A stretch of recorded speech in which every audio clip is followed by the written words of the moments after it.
And you know what? We could hit a record-breaking temperature this week, too. Let's go to meteorologist Tamara Berg. The potential's there. There's potential. It's not going to happen today. Be mindful that today is going to look and feel much different than what the weekend held. And we're looking at temperatures scaling back today.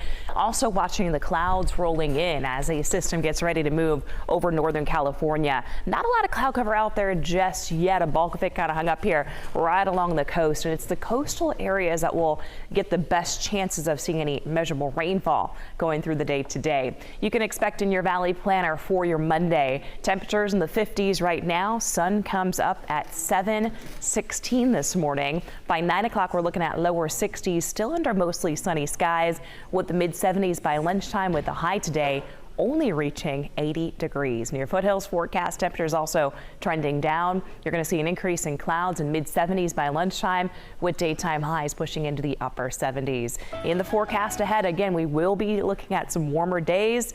I'll talk about how warm it's expected to get later this week coming up in your full forecast. Time right now is 6:02. We have a big issue on the roadways. Aaron, take us to it. Yeah, massive on the causeway westbound I-80. 2 of 3 lanes right now are closed, blocked by a multi-vehicle wreck.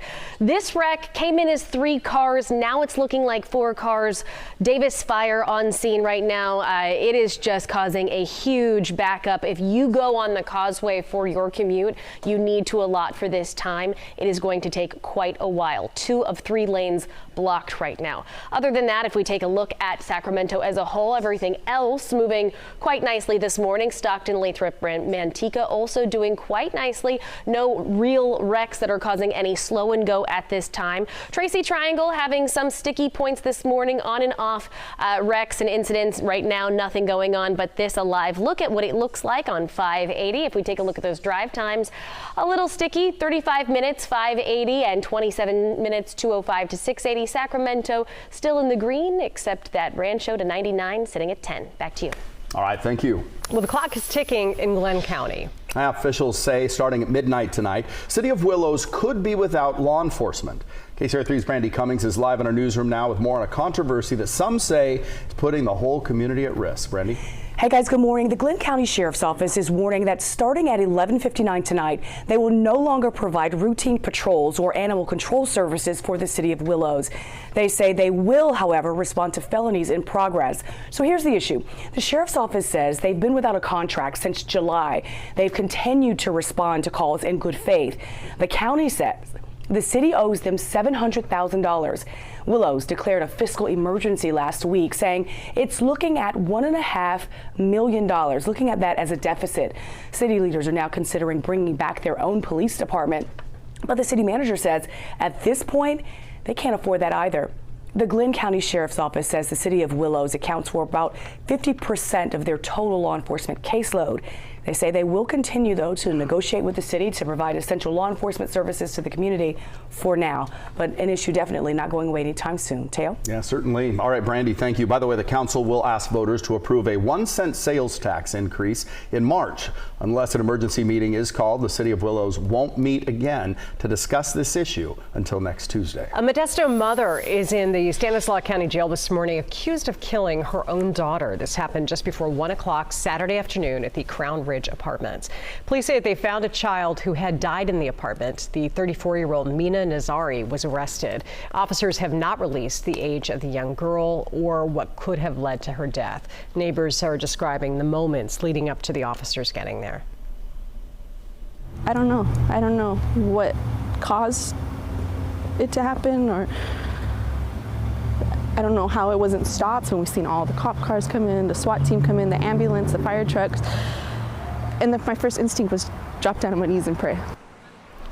Nazari is facing a number of charges, including murder, attempted murder, assault of a child under the age of 8, and child endangerment. Well, Sacramento police say they need the community's help finding 2 missing teenagers. In the first case, they say 16-year-old LaVere McEwen was last seen near Creek's Edge Way wearing gray sweatpants, a gray shirt with letters, and black tennis shoes.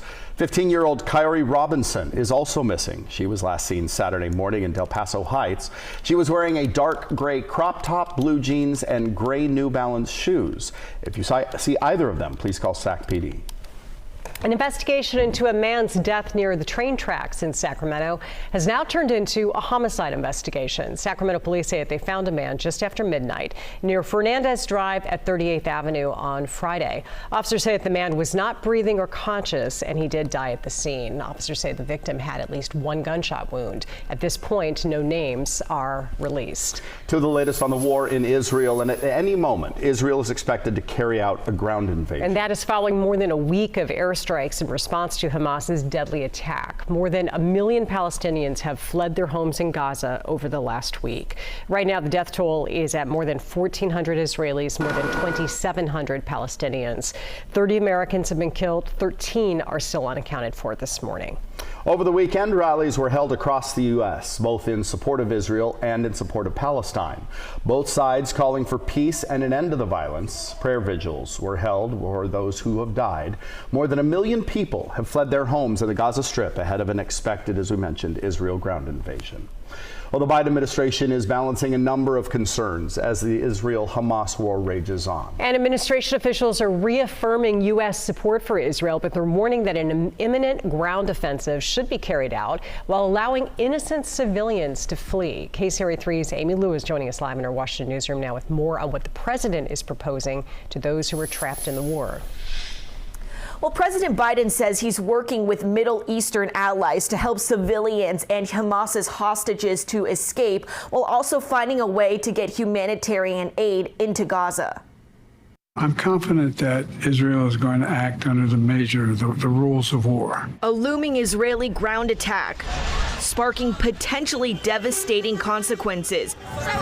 President Biden is ensuring support for Israel and civilians in Gaza. Hamas and the extreme elements of Hamas don't represent all the Palestinian people. Secretary of State Antony Blinken traveling to meet with Middle Eastern allies, including the Egyptian president, to open the country's shared border with Gaza, an outlet to get people out and supplies in. There's a determination in every country I went to make sure that this conflict doesn't spread. Deterring other countries from joining the violence, the administration says bringing American hostages home remains a priority. We do not at this point have pinpoint location information for where the American hostages are. Balancing multiple efforts over a delicate situation, the president standing firm the U.S. does not support Israeli occupation of Gaza. I think it'd be a big mistake.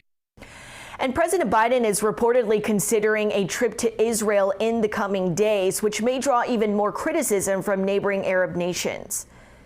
In Washington, I'm Amy Lou, KCRA 3 News. Well, a bipartisan delegation of senators met with Israel's president to show the U.S.'s unwavering support and discuss a military aid package that would help Israel in the war. The delegation reportedly was rushed to a shelter while eating lunch after sirens went off over a rocket fire.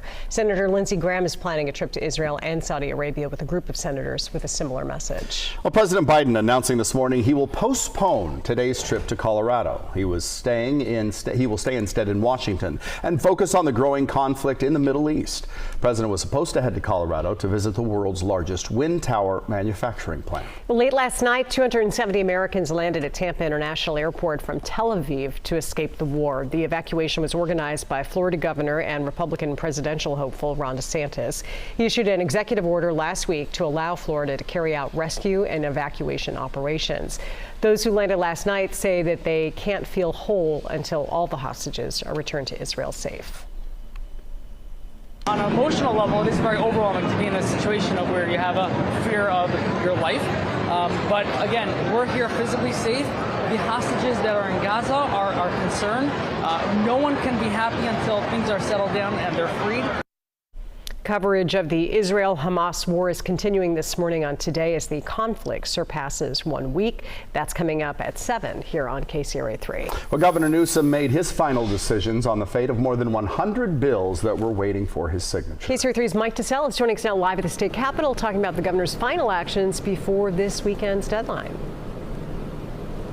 And good morning. Specifically on early Friday, the governor still had 102 bills sitting on his desk awaiting his decision. Well, now his desk is cleared. Throughout this entire process of the governor deciding the fate of more than 1,000 bills, we've been highlighting some of the higher profile ones the governor took action on. Leading into this weekend, the governor took those final actions to sign 100 remaining bills and veto 2. Of note, one of those he signed was a law now known as Melanie's Law. That law now requiring public schools to provide training to school employees and staff on life-saving responses for opioid emergencies. It also establishes a framework for educating students about the risk. And then another late signing the governor did included AB 1462. That law requires more specific tracking and reporting of veterans who die of overdoses. Live at the state capitol, Mike Tsell, KCRA 3 News.